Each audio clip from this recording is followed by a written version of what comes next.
श्री कृष्णाय वासुदेवाय नमः। मम योनिर्मदः ब्रह्म तस्मिन् गर्भ दधाम्यहम् संभवः सर्वभूतानां ततो भवति भारत। जब प्रकृति के प्रथम परिणाम महतत्व में भगवान का आभास पड़ता है तो आभास रूप वीर्याधान से ये सृष्टि होती है। इसका अर्थ है कि वो सृष्टि कर्म भगवान ने किया है। तो मनुष्य को भी कहा है कि कर्म कीजिए और अपने कर्म के द्वारा स्वयं को भगवान के साथ मिला दीजिए। आपका और भगवान का मतभेद न हो। आपके कर्म की दिशा और भगवत कर्म की दिशा अलग अलग न हो। राजी है हम उसी में जिसमें तेरी रजा है। जोड़ दो अपने को भगवान के साथ। एक संत ने कहा कि प्रभु, यदि मैं नरक से बचने के लिए तुम्हारी प्रार्थना करता हूं तो मुझे नरक में डालो, और यदि मैं स्वर्ग में जाने के लिए प्रार्थना करता हूं तो मुझे स्वर्ग में कभी मत दो। मेरी इच्छा नहीं, तुम्हारी इच्छा पूरी करो। तो कर्म के द्वारा भगवान की आराधना कब होती है? वैदिक सिद्धांत के अनुसार निष्काम भाव से किया हुआ यज्ञ अंतःकरण शुद्धि का साधन है। किंतु गीता में क्या कहा है कि यज्ञ योग की बात तो सीमित है।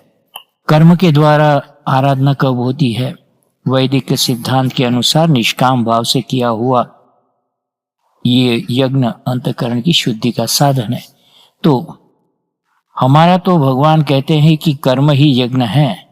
कर्म की इतनी उदार व्याख्या और किसी शास्त्र में नहीं मिलती। हमारा जीवन ही यज्ञ है। यह तो पृथ्वी सबको धारण करती है ना, वह पृथ्वी का यज्ञ है। यज्ञ करते समय क्रोध नहीं आना चाहिए। आपने पुराणों में पढ़ा होगा कि जब पृथु के घोड़े को इंद्र ने कई बार चुरा लिया तो उनको क्रोध आ गया और उन्होंने इंद्र को मारने का विचार किया। इस पर अत्रि ने कहा कि तुम इस समय यज्ञ में दीक्षित होने के कारण घोड़ा चुराने वाले को भी नहीं मार सकते। इसको ऐसे समझो कि तुम धर्म के द्वारा धन कमा रहे हो। तुम्हारे साथ किसी ने गड़बड़ी की। इस पर तुमने यदि ये विचार किया कि इसने हमारे साथ बेईमानी की है इसलिए हम भी इसके साथ बेईमानी करेंगे, तो धर्म पर तुम्हारा जो आश्रय था वो छूट गया। तुम भी असत्यवादियों की कोटि में चले गए। तो कहने की बात यह है कि जीवन के व्यवहार में, यज्ञ में, आपके जीवन में कोई बाधा पड़े तब भी आप क्रोध न करें, क्योंकि आपका यज्ञ सबके लिए है।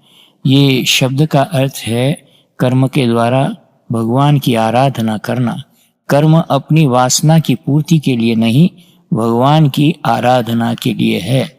यही गीता कहती है। मनुष्य अपने कर्म के द्वारा भगवान की आराधना करके सिद्धि प्राप्त करता है। अतः आप देखिए कि अपने कर्म से किसकी आराधना करते हैं। आप इस लक्ष्य को ध्यान में रखिए कि आपका कर्म होता है जिनको वस्त्र की जरूरत है उनको वस्त्र देने के लिए, जिनको मकान की जरूरत है उनको मकान देने के लिए, जिनको भोजन की आवश्यकता है उनको भोजन देने के लिए। आप ये भावना रखिए कि हम तो अपने कर्म कलाप से सर्वात्मा भगवान की आराधना कर रहे हैं, यज्ञ कर रहे हैं, अपने कर्तव्य का पालन कर रहे हैं, अपने अंतःकरण को शुद्ध करने के लिए, भगवान को प्रसन्न करने के लिए और अपनी गलतियों का परिमार्जन करने के लिए यज्ञ कर रहे हैं, कर्म कर रहे हैं। अब तक हमसे जो भूले हुए हैं उनके प्रायश्चित के लिए कर्म करते हैं। दूसरे, हमारे अंतःकरण की जो अशुद्धियां हैं, वासनाएं हैं, उनको मिटाने के लिए कर्म करते हैं। तीसरे, माता पिता के प्रति, समाज के प्रति हमारा जो कर्तव्य है उसकी पूर्ति के लिए कर्म करते हैं। अपने कर्तव्य के पालन में जब हमारा अंतःकरण निष्काम होता है, निर्मल होता है, तो जैसे आकाश में सूर्य चमकता है वैसे ही हमारे अंतःकरण में परमेश्वर का प्रकाश हो जाता है। जय सिया राम, जय सद्गुरुदेव।